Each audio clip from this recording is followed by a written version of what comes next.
जय हिंद दोस्तों, आप सभी का न्यू ऑक्सफोर्ड एजुकेशन में स्वागत है। आज हम आप लोगों के लिए बिहार करेंट अफेयर का इम्पोर्टेंट टॉपिक लेकर आए हैं। इस वीडियो को आप एक बार जरूर देखिएगा, यह आपके एग्जाम के लिए बहुत ही महत्वपूर्ण होने वाला है। चलिए हम शुरू करते हैं। इस वीडियो में आपका सभी इम्पोर्टेंट टॉपिक को कवर किया गया है। चलिए हम स्टार्ट करते हैं। देखिए, फर्स्ट टॉपिक है कि भारत सरकार के विभिन्न रिपोर्ट और रैंक में बिहार का स्थान, यानी बिहार का रैंक। चलिए देखते हैं। फर्स्ट आपका है कि राष्ट्रीय बहुआयामी गरीबी सूचकांक 2023 ये कौन जारी किया है? तो ये आपका नीति आयोग जारी किया है। इससे भी याद रखिएगा, यहाँ से आपका एक प्रश्न बनेगा कि राष्ट्रीय बहुआयामी गरीबी सूचकांक कौन जारी करता है? ये कहता है आपका नीति आयोग जारी करता है। चलिए आगे देखते हैं। इसमें आपका सबसे ज़्यादा गरीब किस राज्य में है? तो ये आपका बिहार राज्य में है। यानी सबसे अधिक गरीब लोग किस राज्य में है? तो बिहार राज्य में है। कितना प्रतिशत है? तो 33.76% है। इससे आप याद रखिएगा। और आपका सबसे कम गरीब कौन सा राज्य है? तो ये आपका केरल राज्य सबसे कम गरीब है। चलिए नेक्स्ट देखते हैं। आपका नेक्स्ट है India justice report 2022। India justice report 2022 ये कौन जारी करता है? तो टाटा ट्रस्ट जारी करता है। इससे भी याद रखिएगा। इसमें आपका बिहार का स्थान है 16वां स्थान है। बिहार का 16वां स्थान है। और आपका फर्स्ट स्थान किसका है? तो फर्स्ट स्थान आपका है कर्नाटक राज्य का है। यानी इंडिया जस्टिस रिपोर्ट में कर्नाटक का प्रथम स्थान है, यानी प्रथम रैंक है। नेक्स्ट आपका है कि स्वास्थ्य सूचकांक रिपोर्ट 2023 ये कौन जारी करता है? तो ये कहता है आपका नीति आयोग द्वारा स्वास्थ्य मंत्रालय एवं विश्व बैंक के सहयोग से। इसमें देखिए आपका बिहार का रैंक है 19वां रैंक है। बड़े राज्यों में अंतिम स्थान पर है। इससे भी ध्यान रखिएगा। यानी बड़े राज्यों में बिहार का स्थान अंतिम है। इससे आप ध्यान रखिएगा। आगे चलिए देखते हैं कि प्रथम स्थान किसका है? तो प्रथम स्थान आपका केरल राज्य का है। केरल का प्रथम स्थान है, यानी स्वास्थ्य सूचकांक रिपोर्ट 2023 में। नेक्स्ट आपका है कि internet in India report 2022। Internet in India report 2022 में कौन जारी किया है? ये करता है the internet and mobile association. इसमें देखिए आपका बिहार में सबसे कम इंटरनेट यूजर है। अब देखिए बिहार में सबसे कम इंटरनेट यूजर है। कितना है? तो मात्र 32% इंटरनेट यूजर है। प्रथम स्थान पर कौन है? तो ये आपका गोवा राज्य प्रथम स्थान पर है। नेक्स्ट आपका रिपोर्ट है ease of living index. Ease of living index 2022 ये कौन जारी करता है? तो आवास एवं शहरी मंत्रालय जारी करता है। इससे भी आप याद रखिएगा। आगे देखते हैं। बड़े शहरों में बड़े शहरों में पटना का स्थान है 33वां स्थान है। और छोटे शहरों में सबसे खराब प्रदर्शन है मुजफ्फरपुर का है। आगे देखते हैं। आगे है आपका कि बड़े शहरों में प्रथम स्थान है बेंगलुरु और छोटे शहरों में प्रथम स्थान पर है शिमला।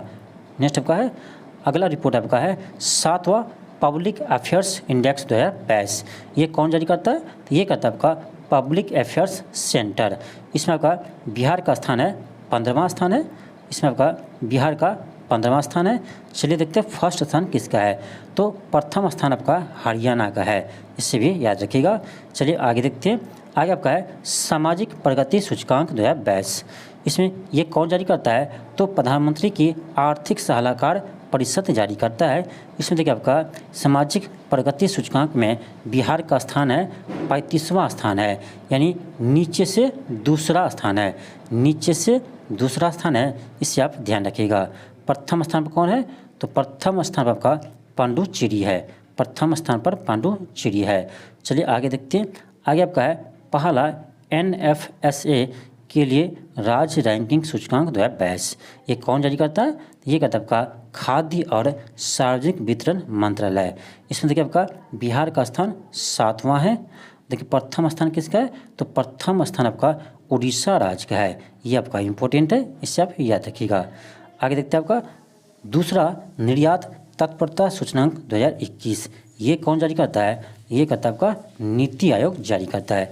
यह क्वेश्चन आपका हाल ही में आपका यानी जो बिहार मद्य निषेध दरोगा का पेपर हुआ था, इसमें यह क्वेश्चन पूछा गया था कि निर्यात तत्परता सूचकांक कौन जारी करता है? तो ये करता है आपका नीति आयोग। तो इससे भी आप याद रखिएगा। यहाँ से भी आपका क्वेश्चन बनता है। इसमें देखिए आपका बिहार का स्थान कौन सा है? तो 22वां स्थान है। इससे भी ध्यान रखिएगा। प्रथम स्थान किसका है, तो ये आपका गुजरात का है। तो निर्यात तत्परता सूचकांक में गुजरात का प्रथम स्थान है और बिहार का 22वां स्थान है, इससे आप याद रखिएगा। नेक्स्ट आपका है तीसरा भारतीय नवाचार सूचकांक 2021। देखिए भारत नवाचार सूचकांक कौन जारी करता है, तो ये करता है आपका नीति आयोग, इससे भी आप याद रखिएगा।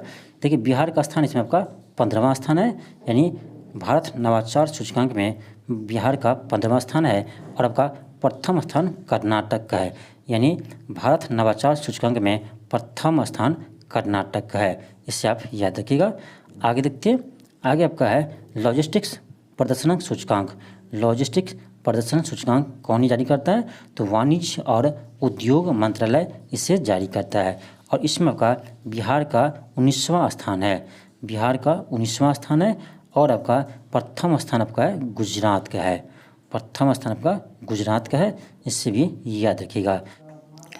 नेक्स्ट है कि सतत विकास लक्ष्य भारत सूचकांक 2020-21 ये कौन जारी करता है, तो ये करता है आपका नीति आयोग। इसमें देखिए आपका बिहार का अंतिम स्थान है, बिहार का सबसे अंतिम स्थान है। आप देखते हैं प्रथम स्थान किसका है, तो प्रथम स्थान आपका है केरल राज्य का है, इससे भी याद रखिएगा। केरल का प्रथम स्थान है और आपका बिहार का अंतिम स्थान है सतत विकास लक्ष्य में, इससे भी याद रखिएगा। यहाँ से आपका एक नया टॉपिक स्टार्ट है कि बिहार कृषि रोड मैप 4, यहाँ से भी आपका क्वेश्चन बनेंगे, तो इससे भी आप याद रखिएगा। देखिए कृषि के समग्र विकास के लिए राज्य सरकार द्वारा 1 अप्रैल 2023 को चौथा कृषि रोड मैप लागू किया गया और इसकी अवधि 31 मार्च 2028 तक है। तो इस पॉइंट को आप याद रखिएगा, यहाँ से आपका क्वेश्चन बनेंगे कि चौथा कृषि रोड मैप कब स्टार्ट किया, तो 1 अप्रैल 2023 को स्टार्ट किया, ये कब तक रहेगा, तो 31 मई 2028 तक चलेगा। नेक्स्ट आपका कि नेक्स्ट पॉइंट है कि इस अवधि में राज्य सरकार कृषि से जुड़े विकास कार्यों पर लगभग 1.62 लाख करोड़ रुपया खर्च करेगी। कितना करेगी, 1.62 लाख करोड़ रुपया खर्च करेगी। अगला पॉइंट है कि चौथी कृषि रोड मैप में 12 विभागों को सम्मिलित किया गया है। नेक्स्ट है कि चौथी कृषि रोड मैप के तहत कृषि के आधुनिकीकरण पर ध्यान दिया जाएगा। राज्य में ही बेहतर गुणवत्ता वाले बीज का विकास कराया जाएगा। नेक्स्ट है कि फसल अवशेष प्रबंधन वाले यंत्रों का निर्माण भी किया जाएगा। अगला पॉइंट है कि चौथे कृषि रोड मैप के तहत विभाग प्राकृतिक भूमि पर वन भूमि पर 350 लाख पौधे का रोपण करेगा, इसे भी ध्यान रखिएगा। आगे आपका है इस समय अवधि में प्राकृतिक वन भूमि सहित प्राकृतिक वनों के बाहर करीब 20 करोड़ पौधे को लगाया जाएगा। टिश्यू कल्चर पर आधारित पौधाशालाओं की स्थापना की जाएगी। अगला है पॉइंट, देखिए आपका नोट में दिया हुआ है, नोट में है कि कृषि रोड मैप 1 कब स्टार्ट हुआ, तो 2008 से 2012 तक चला। कृषि रोड मैप 2 है वो 2012 से 17 तक चला और आपका कृषि रोड मैप 3 है जो आपका यानी 2017 से 2023 तक चला और आपका चौथी है जो आपका 2023 से 2028 तक चलेगी, 2023 से 2028 तक चलेगी। अगला पॉइंट है कि वर्ष 2022 से 23 में भारत के विभिन्न राज्यों में बिहार का स्थान, ठीक है। आपका फर्स्ट पॉइंट है कि MSME सेक्टर के प्रोत्साहन और विकास में बिहार का स्थान दूसरा है, इससे भी याद रखिएगा, ये आपका इम्पोर्टेंट टॉपिक है, यहाँ से आपका क्वेश्चन बनता है। देखिए सेकंड पॉइंट आपका है कि प्रधानमंत्री सुरक्षित मातृत्व अभियान के तहत गर्भवती महिलाओं की देखभाल में बिहार का दूसरा स्थान है। नेक्स्ट पॉइंट है कि अटल पेंशन योजना के लाभ उठाने में बिहार का स्थान दूसरा है। नेक्स्ट है कि देश के बाहर काम के लिए जाने वाले लोगों में दूसरा स्थान पर बिहार है। देखिए देश के बाहर यानी विदेश जाने के लिए, देश के बाहर काम करने के जाने में बिहार का स्थान दूसरा है, यानी विदेश जाने में बिहार का स्थान दूसरा है। नेक्स्ट आपका है कि ऑक्सीजन खपत की निगरानी के मामले में बिहार का दूसरा स्थान है। संस्थागत प्रसव के मामले में बिहार का दूसरा स्थान है। ई श्रम पोर्टल पर श्रमिक के निबंधन के मामले में दूसरा स्थान है। नेक्स्ट है कि वाहनों के निबंधन में तीसरा स्थान है। नेक्स्ट है राष्ट्रीय उच्च पदों यानी NH के घनत्व में बिहार का तीसरा स्थान है, यानी NH के घनत्व में बिहार का तीसरा स्थान है। नेक्स्ट है कि प्रधानमंत्री आवास योजना को पूरा करने में बिहार का स्थान तीसरा है। नेक्स्ट है कि पंजीकृत इलेक्ट्रिक वाहनों की संख्या में बिहार चौथा स्थान है। नेक्स्ट है विदेशी पर्यटकों को आकर्षित करने में बिहार का स्थान 9वां स्थान है। नेक्स्ट है कि सड़क दुर्घटना के बाद गोल्डन आवर में अस्पताल पहुंचाने में बिहार का स्थान 15वां है। नेक्स्ट है कि स्वच्छ सूचकांक रिपोर्ट में बिहार नीचे से पहला है। अब देखिए कैसे लिखा हुआ है, ये नहीं कह रहा सबसे अंतिम है, कह रहा नीचे से पहला है, यानी स्वास्थ्य सूचकांक में बिहार सबसे लास्ट में है। इस सभी को याद रखिएगा।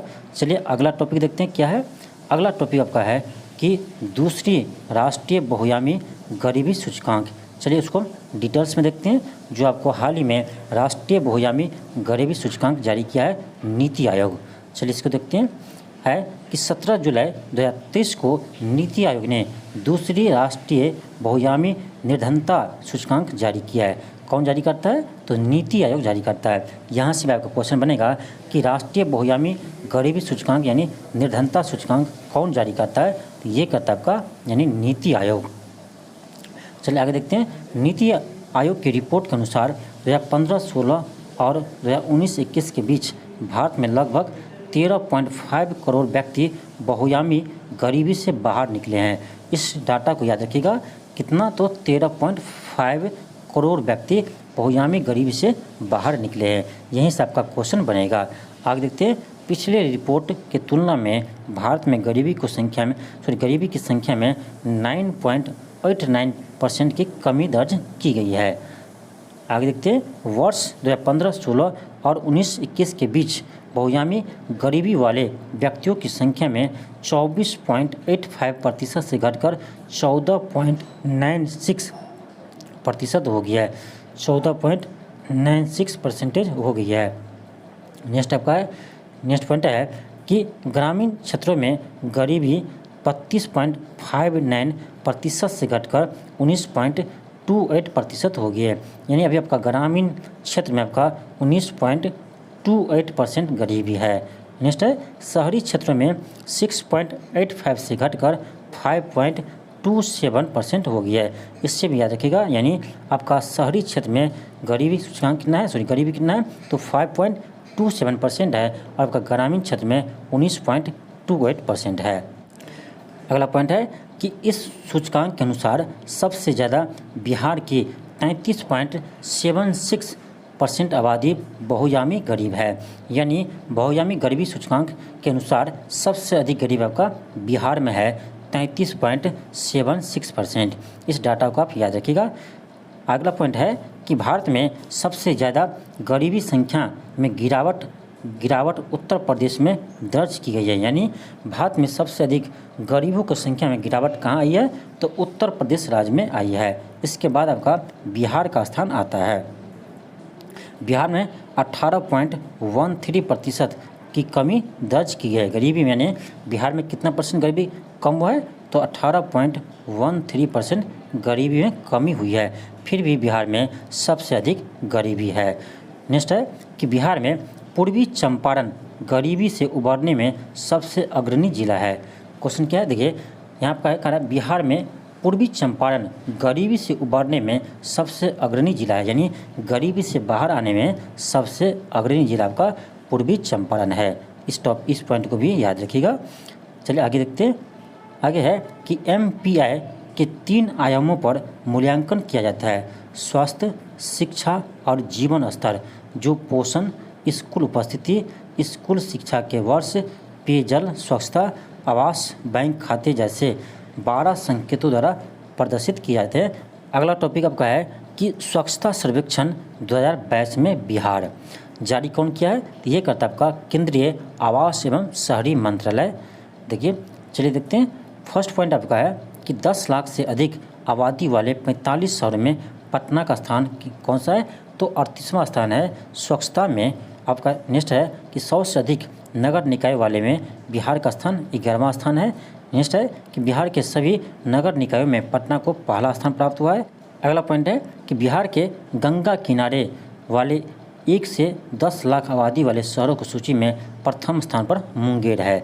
स्वच्छता के मामले में प्रथम स्थान पर मुंगेर है। आगे है कि बिहार के गंगा किनारे वाले 1 लाख से कम आबादी वाले शहरों की सूची में प्रथम स्थान पर सुल्तानगंज है। नेक्स्ट है कि इस रिपोर्ट में बिहार का सबसे गंदा शहर सिवान को बताया गया है और दूसरा सबसे गंदा शहर सासाराम को बताया गया है। तो यहीं से आपका क्वेश्चन बनेगा, यानी बिहार का सबसे गंदा आपका कौन सा शहर है? ये आपका है सिवान शहर है, यानी बिहार का सबसे गंदा शहर सिवान है। इसे आप याद रखिएगा। नेक्स्ट है कि सिवान का स्थान पूरे देश में 373वां स्थान मिला है। चलिए आगे देखते हैं कौन सा टॉपिक है। तो अगला टॉपिक है कि वर्ष 2023 में बिहार में आयोजित हुए महोत्सव और मेला। चलिए देखते हैं। देखिए मलमास मेला, यानी मलमास मेला कहाँ लगता है? तो ये आपका राजगीर में लगता है। कब लगा था? तो जुलाई 2023 में। अगला है वन महोत्सव का शुभारंभ कहाँ किया है? ये क्या आपका पटना से जुलाई 2023 में। अगला है कि किन्नर महोत्सव कहाँ हुआ है? तो ये आपका प्रेमचंद्र रंगशाला में पटना में हुआ है। अगला है कि आम महोत्सव कहाँ हुआ है? तो ये आपका पटना में हुआ है। नेक्स्ट आपका है कि थावे महोत्सव कहाँ हुआ है? तो आपका गोपालगंज में हुआ है। ये आपका इम्पोर्टेंट है, इसे ध्यान रखिएगा। थावे महोत्सव गोपालगंज। नेक्स्ट आपका है कि बाजरा महोत्सव कहाँ हुआ है? तो ये आपका भोजपुर में हुआ है। ये भी आपका इम्पोर्टेंट है, इसे भी ध्यान रखिएगा। नेक्स्ट है बागवानी महोत्सव, तो ये आपका वीर कुंवर सिंह पार्क यानी वीर कुंवर सिंह पार्क पटना में हुआ है। नेक्स्ट आपका है कि राष्ट्रीय नाट्य महोत्सव कहाँ हुआ है? तो प्रेमचंद्र रंगशाला पटना में हुआ है। यहाँ से आपका एक नया टॉपिक स्टार्ट है। ये आपका कि 2022-23 में शुरू की गई बिहार सरकार की नई योजनाएं। ये आपका इम्पोर्टेंट टॉपिक है, इसे आप ध्यान से देखिएगा। यहाँ से आपका एग्जाम में क्वेश्चन बनता है। ठीक है, आपका फर्स्ट आपका है मिशन परिवर्तन। फर्स्ट योजना है मिशन परिवर्तन। ये आपका कब स्टार्ट किया गया? 4 मई 2023 को स्टार्ट किया गया। चलिए आगे देखते हैं। उप मुख्यमंत्री तेजस्वी यादव ने मेडिकल कॉलेज में सुधार के लिए मिशन 60 दिन मिशन परिवर्तन को लॉन्च किया है। यानी 60 दिन के लिए मिशन परिवर्तन को लॉन्च किया है। किस लिए किया है? तो मेडिकल कॉलेज में सुधार लाने के लिए। इसको भी ध्यान रखिएगा, यहाँ से भी आपका क्वेश्चन बनता है। इसका उद्देश्य यानी मुख्य उद्देश्य है अस्पतालों को मरीज फ्रेंडली बनाना और चिकित्सा व्यवस्था को बेहतर करना। नेक्स्ट योजना है कि हर घर गंगा जल योजना। ये आपका इम्पोर्टेंट है, इससे आप ध्यान रखिएगा। कब स्टार्ट किया गया था? तो 27 नवंबर 2022 को यह शुरू किया गया था, हर घर गंगा जल योजना। चलिए आगे देखते हैं। आगे है कि गंगा जल आपूर्ति योजना के तहत गंगा नदी के साफ पानी को पाइप के जरिए राजगीर, गया, बोधगया और नवादा में उपलब्ध करवाना। क्या उद्देश्य है इसका? इसका उद्देश्य है कि गंगा नदी के जल को पाइपलाइन के जरिए राजगीर, गया, बोधगया, नवादा में उपलब्ध करवाना। अगला है कि 28 नवंबर 2022 को बोधगया में भी इसकी शुरुआत की गई। इससे भी ध्यान रखिएगा। अगला पॉइंट है कि कुल पाइपलाइन की लंबाई 151 किलोमीटर एवं कुल बजट 4475 करोड़ है। नेक्स्ट है कि 2051 की जनसंख्या तक टारगेट किया गया है। अगला योजना है आपका है कि मुख्यमंत्री डिजिटल हेल्थ योजना। ये आपका लॉन्च किया गया था 21 अक्टूबर 2022 को। चलिए देखते हैं इसका उद्देश्य क्या है। तो इसका मुख्य उद्देश्य क्या है? इसका उद्देश्य है कि देश में अपनी तरह की यह पहली योजना है। इस योजना की सहायता से अब डिजिटल हेल्थ ऐप के जरिए हॉस्पिटल में डॉक्टर या बेड है या नहीं यह जान सकेंगे। इस योजना को अगले 5 वर्षों में यानी 2022-23 से 2026-27 तक चरणबद्ध तरीके से लागू किया जाएगा। चलिए अगला देखते हैं। अगला आपका है मुख्यमंत्री ग्राम सोलर स्ट्रीट लाइट योजना। यह क्वेश्चन आपका बीपीएससी में आ चुका है। क्वेश्चन है ये टॉपिक आपका है कि मुख्यमंत्री ग्राम सोलर स्ट्रीट लाइट योजना। इसे आप याद रखिएगा। ये कब लॉन्च किया था? तो 15 सितंबर 2022 को लॉन्च किया गया था। आगे देखते हैं। 15 सितंबर को मुख्यमंत्री नीतीश कुमार ने इस योजना का शुभारंभ किया और इसके तहत प्रत्येक वार्ड में 10 सोलर लाइट लगाए जाएंगे। 10 सोलर लाइट लगाए जाएंगे। चलिए अगला योजना देखते हैं, बिहार सूक्ष्म बागवानी योजना। बिहार सूक्ष्म बागवानी योजना ये शुरू किया था आपका अगस्त 2022 में। इसका उद्देश्य क्या है? तो उसका उद्देश्य है कि इस योजना के तहत बिहार सरकार सूक्ष्म सिंचाई प्रणाली का उपयोग करने वाले किसानों को फसल की खेती के लिए सब्सिडी देगी। रोपण सामग्री के मद में अधिकतम 30,000 रुपये प्रति हेक्टेयर अथवा लागत का 50% सब्सिडी के रूप में दी जाएगी। चलिए अगला देखते हैं। अगला आपका है कि फिश ऑन व्हील्स योजना। फिश ऑन व्हील्स योजना ये आपका जून 2022 में स्टार्ट किया गया था। आगे देखते हैं कि बिहार पशुपालन एवं मत्स्य विभाग ने राज्य के सभी टीबी मरीजों की इम्यूनिटी बढ़ाकर उन्हें स्वस्थ रखने और उनके परिवार के सदस्यों को संक्रमण से बचाने के लिए इस योजना की शुरुआत की गई है। इसके तहत टीबी मरीजों को उनके घर पर पहुंचकर मछली चावल खिलाया जाएगा। नेक्स्ट है कि निपुण बिहार योजना। निपुण बिहार योजना ये आपका महत्वपूर्ण योजना है, इससे आप याद रखिएगा। निपुण बिहार योजना अप्रैल 2022 में इसे लॉन्च किया गया। चलिए देखते हैं कि बिहार के शिक्षा मंत्री द्वारा इसकी शुरुआत की गई। इसे प्रथम कक्षा से तीसरी कक्षा के तहत विद्यार्थियों को आधारभूत साक्षरता एवं संख्यात्मक ज्ञान में सुधार हेतु लाया गया है। बजट 2023-24 के तहत इसे प्रथम कक्षा से 5वीं कक्षा तक बढ़ा दिया गया है। ये आपका इम्पोर्टेंट योजना है, इसे आप याद रखिएगा। अगला आपका योजना है मुख्यमंत्री कृषि यंत्र सब्सिडी योजना। ये कब लॉन्च किया है? तो अक्टूबर 2021 में से लॉन्च किया है। चलिए हम इसका PDF दे देंगे, आप इसका सभी योजना को एक बार पढ़ लीजिएगा। जो आपका इम्पोर्टेंट योजना था इसे हम करा दिए हैं। चलिए हम अगला टॉपिक देखते हैं। अगला टॉपिक आपका है कि बिहार से संबंधित पुरस्कार। ये आपका इम्पोर्टेंट है, इससे आप ध्यान रखिएगा। चलिए हम शुरू करते हैं। देखिए फर्स्ट आपका है कि संगीत नाटक अकादमी पुरस्कार राष्ट्रपति द्रौपदी मुर्मू द्वारा फरवरी 2023 में बिहार के 6 हस्तियों को संगीत नाटक अकादमी पुरस्कार प्रदान किया गया है। चलिए किस किस को दिया है याद रखिएगा। कुमुद झा दीवान ये आपका यानी इसके 2021 के लिए से मिला है। फिर आपका है नीलेश्वर मिश्रा इसे मिला है 2021 के लिए। फिर आपका है कि रंजना झा लोक गायिका, इसे 2020 के लिए मिला है। फिर आपका है कि मिथिलेश राय, इसे मिला आपका 2020 के लिए। फिर आपका है ऋषिकेश सुलभ, इसे मिला 2019 के लिए। सभी को आप याद रखिएगा। फिर आपका है पंडित प्रेम कुमार मलिक, इससे मिला है 2019 के लिए। नेक्स्ट आपका है कि संगीत नाटक अकादमी पुरस्कार के तहत वर्ष 2019-20-21 के कुल 128 कलाकारों को यह पुरस्कार के लिए चुना गया था और हरिकेश सुलभ सिवान को यथाक्रम सम्मान 2022 भी प्रदान किया गया है। अगला अवार्ड आपका है फ्लोरेंस नाइटिंगेल अवार्ड्स 2023। ये किसे मिला है? गायत्री कुमारी को मिला है। चलिए देखते हैं आपको नोट में क्या लिखा है कि 22 जून 2023 को राष्ट्रपति द्रौपदी मुर्मू ने 15 नर्से को और 2022 और 2023 के लिए फ्लोरेंस नाइटिंगेल अवार्ड से सम्मानित किया गया है। इस लिस्ट में बिहार की इकलौती महिला गायत्री कुमारी का नाम शामिल है। यानी फ्लोरेंस नाइटिंगेल अवार्ड कितने लोगों को मिला? तो 15 लोगों को मिला था, जिसमें आपको यानी गायत्री कुमारी यानी बिहार की एकमात्र महिला है जिसे यह सम्मान मिला है, इसे ध्यान रखिएगा। नेक्स्ट आपका है कि स्वच्छ सुजल शक्ति सम्मान 2023। स्वच्छ सुजल शक्ति सम्मान 2023 ये किसे मिला है? तो बबीता गुप्ता को, मुजफ्फरपुर की रहने वाली है, बबीता गुप्ता को मिला है स्वच्छ सुजल शक्ति सम्मान 2023।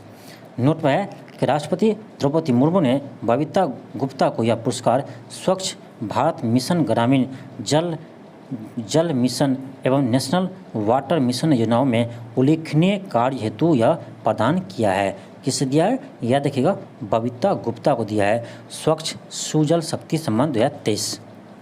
नेक्स्ट आपका है 32वां बिहारी सम्मान 2022। 32वां बिहारी सम्मान किसे मिला है? तो ये मिला आपका डॉक्टर माधव हाडा को।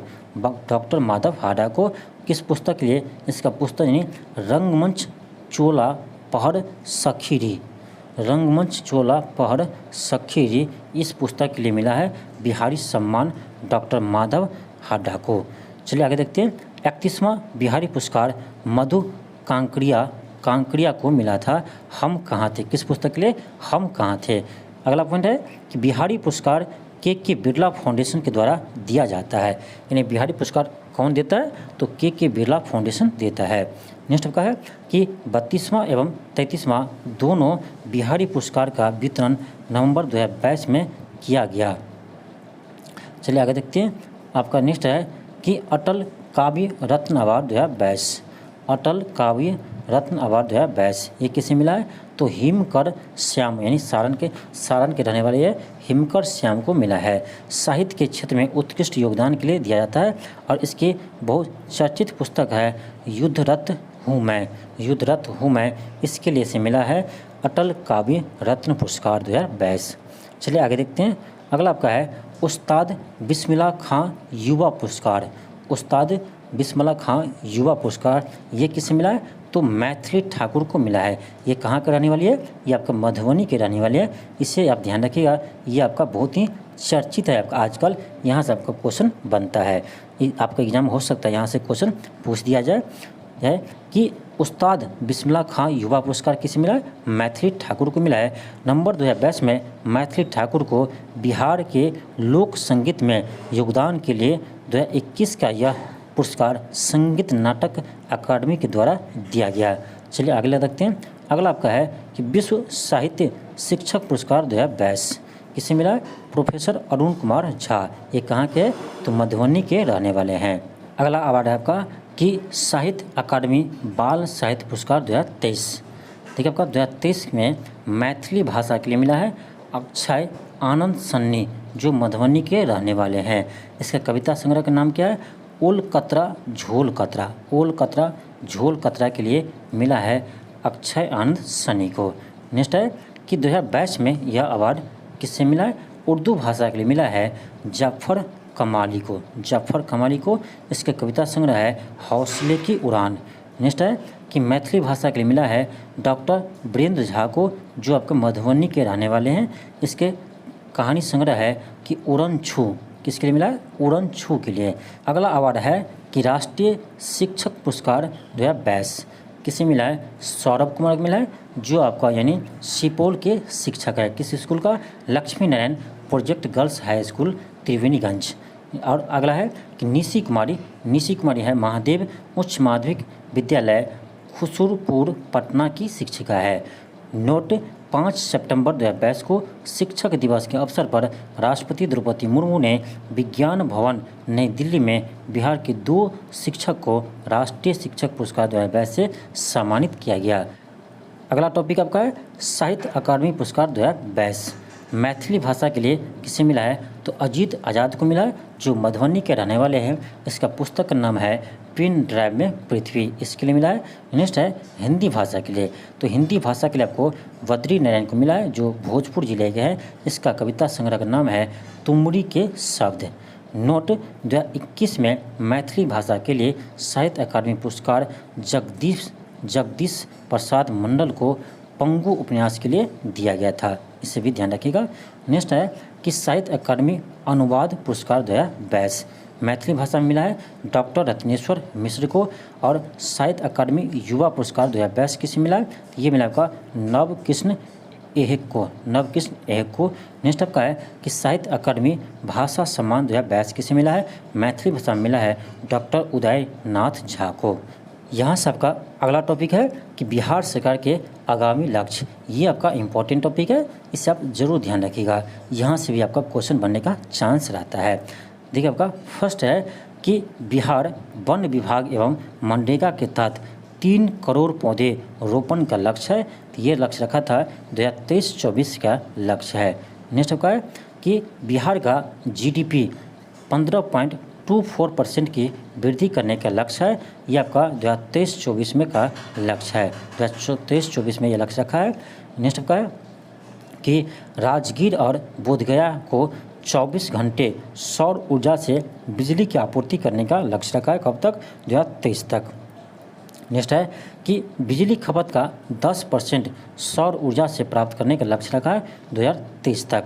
अगला आपका है कि बिहार राजस्व एवं भूमि सुधार विभाग द्वारा बिहार में भूमि सर्वेक्षण का कार्य को पूरा करने का लक्ष्य रखा है 2024 तक। नेक्स्ट आपका है कि पटना मेट्रो रेल परियोजना का कार्य पूर्ण करने का लक्ष्य रखा है सितंबर 2024 तक। यानी पटना मेट्रो का कार्य पूर्ण करने का लक्ष्य है सितंबर 2024 को। नेक्स्ट आपका है कि बिहार के 7000 गांवों को दुग्ध सहकारी समितियों से आच्छादित करने का लक्ष्य है 2024-25 तक लक्ष्य रखा है। नेक्स्ट है कि बिहार के हर घर में प्रीपेड मीटर लगाने का लक्ष्य रखा है मार्च 2025 तक। इससे ध्यान रखिएगा, इम्पोर्टेंट है। अगला आपका है कि बिहार के निर्यात को 20 गुना बढ़ाकर देश के कुल निर्यात का 10% करने का लक्ष्य रखा है 2025 तक रखा है। ये भी आपका इम्पोर्टेंट है।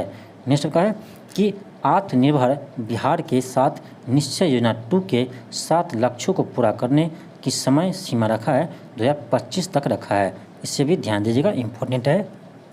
नेक्स्ट है कि टीबी को पूरी तरह से खत्म करने के लक्ष्य रखा है तो 2025 तक रखा है। ध्यान रखिएगा, यानी बिहार सरकार बिहार में टीबी को पूरी तरह से खत्म करने का लक्ष्य रखा है 2025 तक। इसे ध्यान रखिएगा, इम्पोर्टेंट है। नेक्स्ट है हेपेटाइटिस को पूरी तरह से खत्म करने का लक्ष्य रखा है 2030 तक। नेक्स्ट है कि एड्स को समाप्त करने का लक्ष्य रखा है 2030 तक समाप्त करने का लक्ष्य रखा है।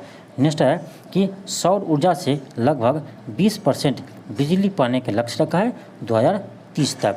सभी आपका इम्पोर्टेंट है, ध्यान रखिएगा। नेक्स्ट है कि बिहार के सड़क दुर्घटना में 50% तक की कमी लाने का लक्ष्य रखा है 2030 तक रखा है।